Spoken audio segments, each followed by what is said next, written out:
guys, everybody. Today, another Fishing Adventures Florida. Captain George, Captain Sergio. Hello. And our special guest and big sponsor of our show, Aaron Paulson. He's Vice President of Loadmaster Trailers.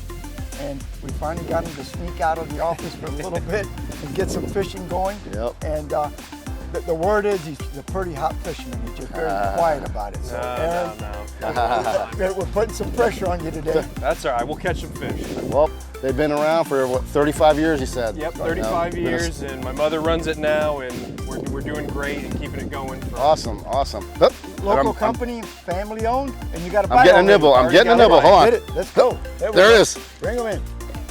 There it is. First bait out. There we go. Mango snapper. Nice. That's a keeper too. There we go. All right. Good way to start the morning off. First bait in the water. First bait. All right, so we're out here, trying to fish some docks. We just had the peak of the high tide. It's going to start going out, so we figured, well, some of these places is tight to get into to fish. We hit it while the tide was high, fish a little bit of the outgoing, and then work our way into the potholes in the deeper areas. And we'll see what happens. So far, we got the first mango snapper in the boat. And man, I tell you, in the summer, you got to start early. 7 o'clock in the morning, you want to be fishing, because by noon, you want to be off the water, and you got to keep yourself hydrated. A lot of people are getting sick this time of the year because they're not drinking enough fluids. They come out here, especially if you don't have a top on your boat. Oh my God, be real careful, because it's real easy to get sick. And apparently there must be some construction going on behind us, but it's okay with me. If we can catch fish, I don't care what the noise is. As long as they don't scare them away. No, that's right, Aaron. And let's see what, now this is a dock that sometimes we get some pretty good fish out of. We've gotten some nice redfish, snook, mango snapper. You never know. It's hit or miss though. So we're gonna give it a shot and see what happens. And some of the tackle that we're using today, just so you know, on the lighter tackle, we're using the Helios 30 with 15-pound test. That's a Helios 30 Okuma reels with the STX Inshore Elite rods and 3000s. I'm using ITX Okuma 4000, and this one happens to, I got the green line, so that means I got 20-pound test on it. If it's a white line reel, it's got 15, and if the reel has yellow line, it's 10. I make it easy, so when I tell somebody pick up, instead of trying to guess what's what, I can tell them pick up the rod with the white line, or the green line, or the yellow line, and I know exactly the pound test that they're going to be using. So I'm hanging really tight to the piling, so I'm using 20. I got Aaron and George is fishing with a 15-pound test, because they're not quite as trying to get as tight as I am, and we'll see what happens. Also, this particular rod, this ITX, is a medium heavy, where those are medium light or medium. So I like the mediums a little better than medium heavy, but sometimes if you're around a lot of structure and you think there might be some big fish, you got to go to a little heavier rod in order to be able to turn that head around, especially if it turns out to be a big redfish. So let's see what happens. All we can do is sit here for a while. The tide's just starting to go out, and maybe the fish will turn on.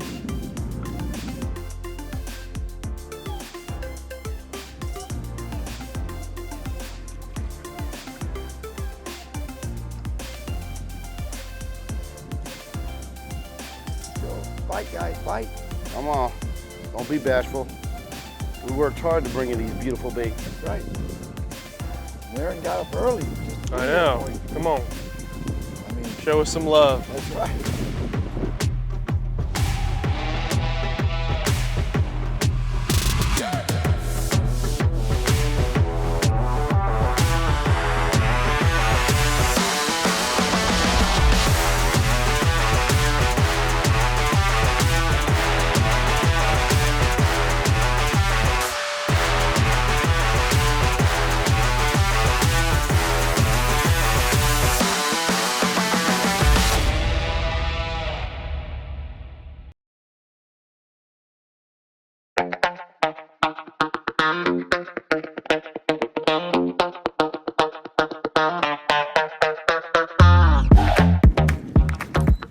sometimes it can be a waiting game. No, Up, we'll tap. no, he dropped it. He's trying to scare us now. Almost, but sometimes it can be a little waiting game. We hit high tide and now it's switching and starting to go out. So a lot of times when you have that slack tide, the bite kind of peters out. But then as soon as that tide starts to drop now is what we're waiting for, that bite can pick up. You know, that moving water moves the bait, gets the fish active, and that's when your bite kicks in. And I'm fishing on credit, so I have to go get myself another bait.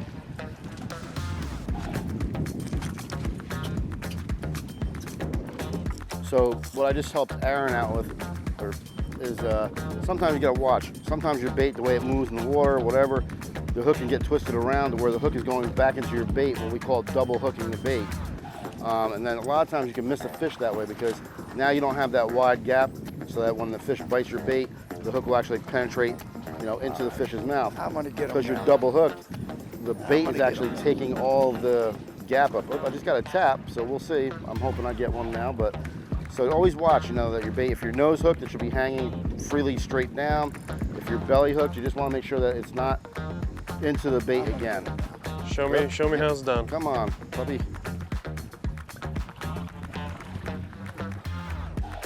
Oh, flounder. I think. Flounder. All right. Grab that net. Grab that net. All right, I'm coming. Hang on. Nice flounder. Nice. I've Oh, never caught cool. a flounder Look at that. before. That's a nice flounder. That's a keeper too. I've Awesome, never caught a buddy. flounder before. There you Good go. for you. Nice. Look at that. Nice fish. Can't beat that, man. All right, we got him in here. All right. Let's Here, let me open the bag. Nice flounder. That's a good idea. That's a real nice. Let's see here. I mean, honestly, is that like a good sized flounder? Yeah, like it is. Bigger Very than normal? Yeah. Very nice. Nice. They're a lot smaller here most of the time in the bay. So that's we're going to measure them, but Nice. here you go. Ready? Let's get a picture here. There you Nice go. flounder. Yep, there you go. So sometimes if you're not real accurate, you know, maybe you have a hard time getting the cast, and a lot of times these fish are hiding way under the dock. So if you're not real good at getting under the dock, what you can do is tail hook your bait. So if this was the head of the bait and your tail hook back here, cast close to the front of the dock, and then that bait will start to swim away, and then when he starts to turn, when you pull back on the line, you'll straighten that bait out to where he's facing directly towards the dock. And you can actually keep doing that and make him swim under the dock for yourself. That's just another way of getting him there if you can't get it with your cast. So to show you with the bait, you would tail hook right about here, at the back right here. So then when you cast and it lands close, hopefully he'll start to swim that way. But as he turns, when you pull back on the line, it'll straighten him out to where he's facing right towards the dock.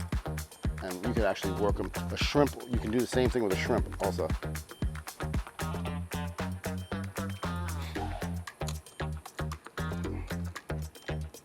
The other thing you can do sometimes is aim at the water and skip it like that and let it go underneath.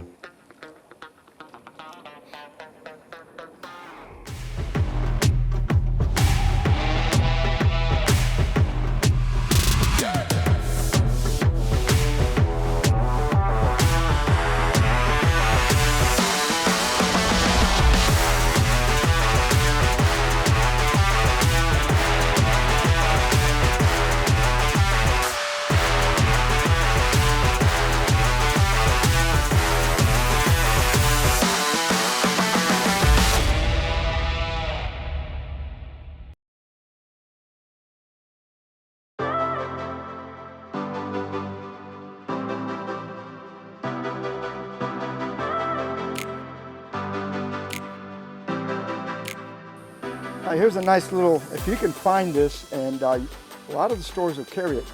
It's Okuma makes it. It's called soft steel fluorocarbon leader. And I've been using it for quite a while now. I use the 20, the 30, and the 40.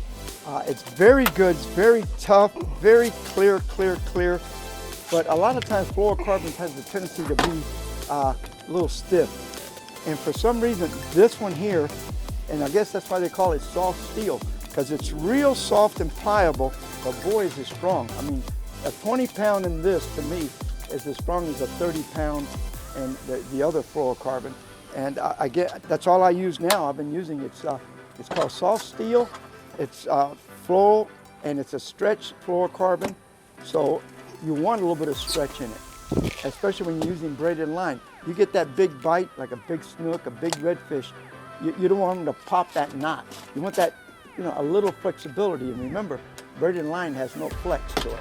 It's not like monofilament. So your leader's got to do the flexing for you.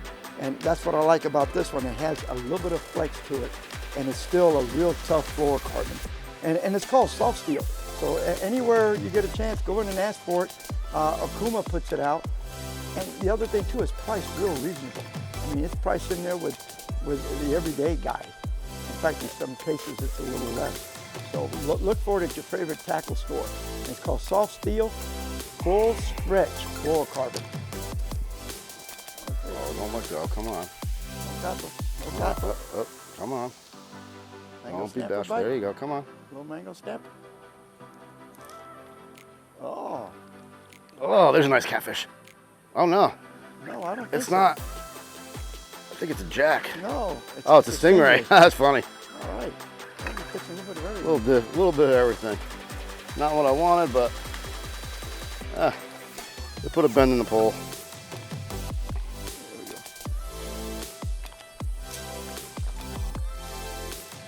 Little D-hooker. Oop, if I can get it in there. There we go. Nice and easy. Little D-hooker. This one really is made for a sabiki rig, but it's convenient. It's small. I can just keep it in my pocket, and it works fine. Hey, whatever works,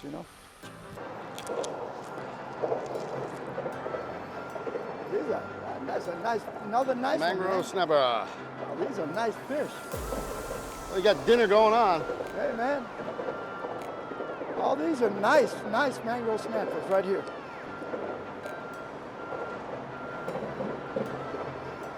We're still hoping for that one big bite.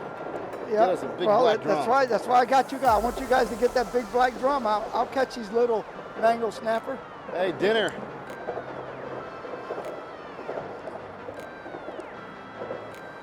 I'm using I like to use a 2/0 circle hook instead of 1/0, and I got a little 1/4 ounce little 8 sinker just to get it down there. And all these are respectable, but I'm going to measure them just to be safe. But I say he's about 11 inches. Let's find out.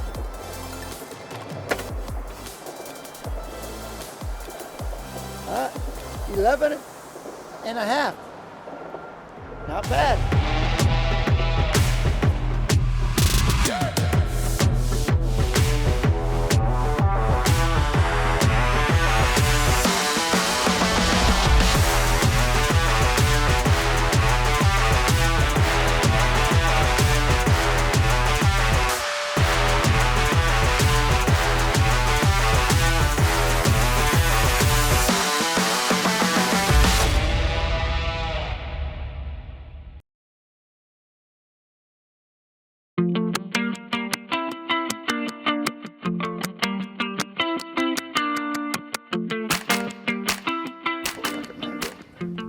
Oh, little grouper. No, it's a sea bass.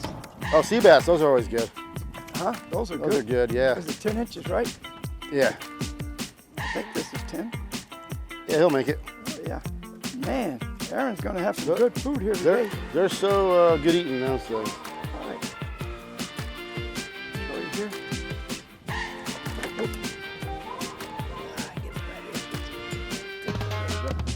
These are real good eating. That's comparable to grouper right there. Right there. Man, this is fantastic meat to eat. This came out right off the rack. Sea bass is expensive too. Oh, in restaurants. I know it. Ooh. This is good stuff.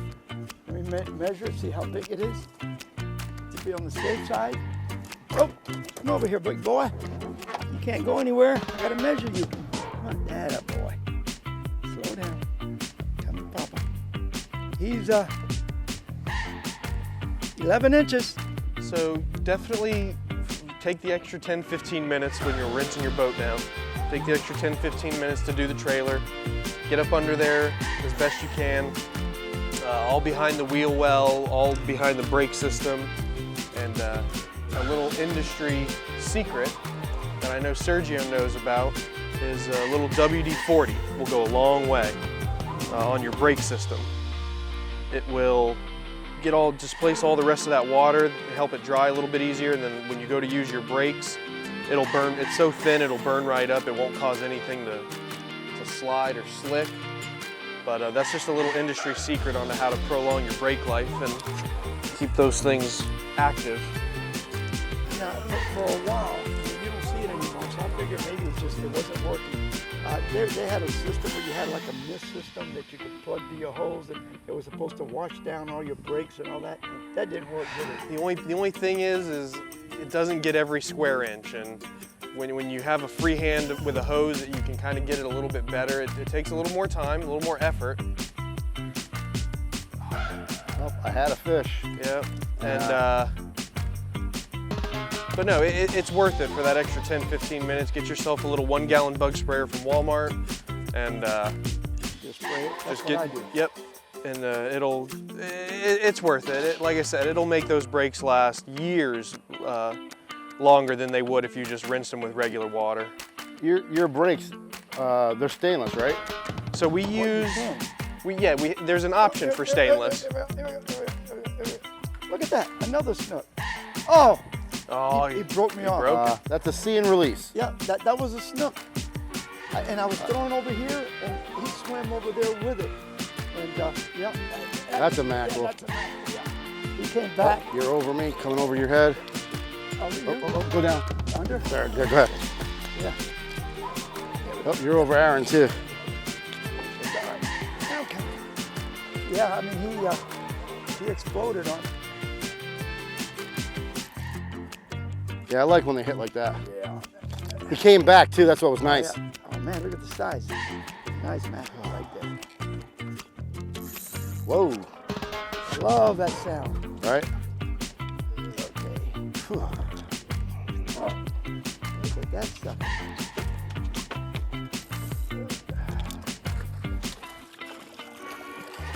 Fast, fast, fast. Yep. All right, we made it. You know they like to fall off. I know it. Got Another it. good mackerel. Got it? Got it. Here's a gripper if you want it. Yep. I was telling him, I was trying to teach him that if he wants to learn how good of a mackerel bite it is on your finger, give me his finger. Yeah. I said, I'll show you. Yeah. There you go. Aaron, you're gonna eat a lot of fish, huh? You got a big fish here. There we go. Rod up here. There we go after this one. Yeah, what he had to do, Aaron came through. I knew he would, see? All right. There you go. Take your time, because you don't want to lose him. That's a big fish, man. That's a big fish. Let's sneak my face in the fish.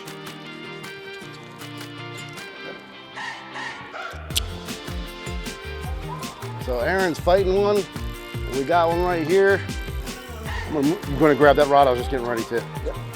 Just in case. Coming back this way. All right, I'll move out of your way. Uh-oh. Well, it's a biggie. It's sucking, Oh, it's just like sitting on the bottom. Uh-oh, that's not Bottom. good. Could be a ray. If it starts to go to the bottom, Yeah, it's a ray. could be a ray. That's not good. We did see a lot of them. Yeah, when it started sitting still.